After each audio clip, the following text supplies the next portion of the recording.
Welcome back to another Explainer, everyone. I'm really thrilled you're here today because, well, we're diving into a genuinely fascinating concept that's sitting right at the beating heart of machine learning and statistics. So I want you to imagine for a second that you're a teacher, right? And you're grading this massive, towering pile of exams. Or maybe you're a data scientist trying to rapidly refine a brand new algorithm to sort through literally millions of data points. How do you actually measure true fairness in those decisions? How do you really know if a classification model is doing its job well? Well, today, we're going to break down exactly how we measure that fairness using a seriously brilliant mathematical tool called the F1 score. Let's just jump right in.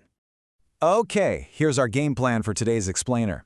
First, we'll look at the test of fairness. Then, precision versus recall. Third, we meet the F1 score. Fourth, we'll do the spam filter test. And finally, finding the perfect balance.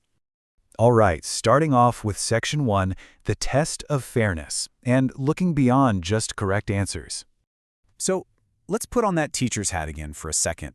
Whenever we evaluate a system, we usually just ask, hey, did they get the right answers? But fairness, it's actually way more complicated than that. Picture a student taking a 100-question test. Now, if they only answer a single question and they get it right, well, technically they have a 100% accuracy rate on the questions they attempted. But come on, is that a fair measure of their overall knowledge? No way, absolutely not, because they literally missed 99 other correct answers. So fairness in machine learning means we desperately need a reliable way to measure both sides of that equation. Moving right along to Section 2, precision versus recall, which are basically two sides of the same coin. You see, to measure this fairness accurately, statisticians and data scientists had to develop two crucial, totally distinct metrics for classification models. First up on the docket is precision. Precision asks a super specific question. Out of all the predictions the system claimed were positive, how many were truly actually correct? Back to our classroom analogy. If a system raises its hand and proudly says, hey, I found 10 correct answers, precision tells us exactly how many of those 10 are actually right and how many are just flat-out mistakes, false positives. It's basically a strict measure of exactly how much we can trust the system when it makes a claim. And then, on the flip side, we have recall. Now, recall flips the perspective completely. It asks, out of all the actual positive items that exist out there in the real world, how many did we successfully manage to find? So, back to our student.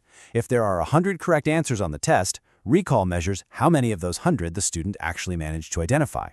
It isn't about how many mistakes they made when guessing. It's entirely about their completeness. Like, did they leave anything blank? Did they miss anything important? A really great way to think about this is to picture precision as hitting a tiny bullseye, and recall is casting a really wide fishing net. And the thing is, different real-world situations require prioritizing one over the other. For instance, in professional medical fields, if doctors are testing for a severe disease, they're going to prioritize a high recall. They want to cast a wide net because missing a sick patient, a false negative, is, well, incredibly dangerous. But switch gears to a legal system looking for a guilty verdict, and they prioritize precision. They want to hit the exact bullseye because a false positive means sending an innocent person to jail. Okay, Section 3. Meet the F1 score, the ultimate balancer.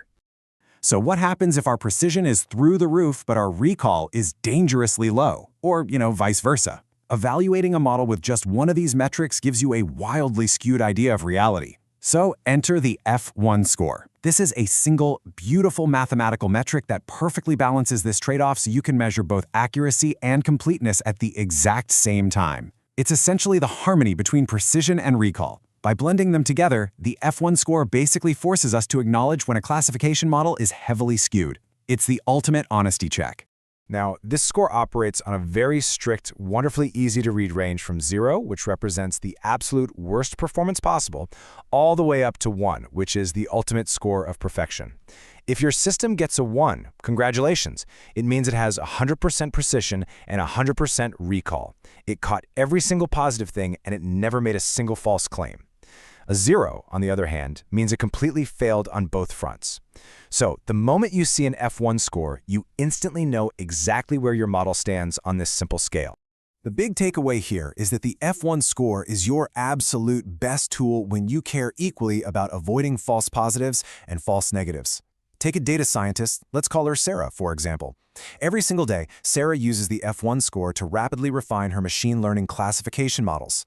If her model starts making way too many false claims or it's missing too much vital data, the F1 score immediately flags that imbalance. That allows her to jump right in and tweak the algorithm's values until it acts fairly and effectively. It's a real game changer for her daily workflow. All right, let's see this in action with Section 4, the spam filter test, and applying the math. Let's look at an everyday digital system we all use to see how this actually builds, your email spam filter. Imagine for a second our filter has a precision of 0.80. That means when the filter says, hey, this is spam, it's right 80% of the time. But 20% of the time, it's tossing a perfectly legitimate email into your junk folder. Now let's say the recall is 0.67. This means out of all the actual spam floating around out there in cyberspace, the filter is only catching 67% of it. The rest, it just slips right into your inbox.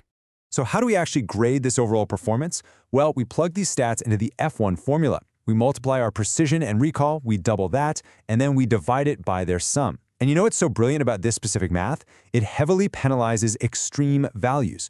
You simply can't artificially inflate your recall by just marking every single email as spam because your precision would just absolutely tank, dragging your overall F1 score down to reflect that massive imbalance. So when we actually run those numbers, our 80% precision and 67% recall, the mathematical result gives us an F1 score of approximately 0.73. Out of a maximum perfect score of 1.0, a 0.73 tells us our spam filter actually has a decent, respectable balance.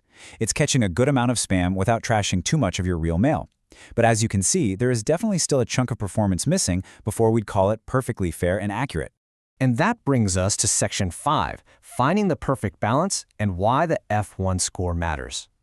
As we've seen working through these steps, by evaluating both accuracy and completeness side by side, the F1 score actually prevents us from missing correct answers while simultaneously helping us avoid making silly mistakes. It quite literally forces system designers to look at the whole picture. I mean, you can't just run around boasting that your shiny new algorithm is highly accurate if it's completely ignoring half the data set, right?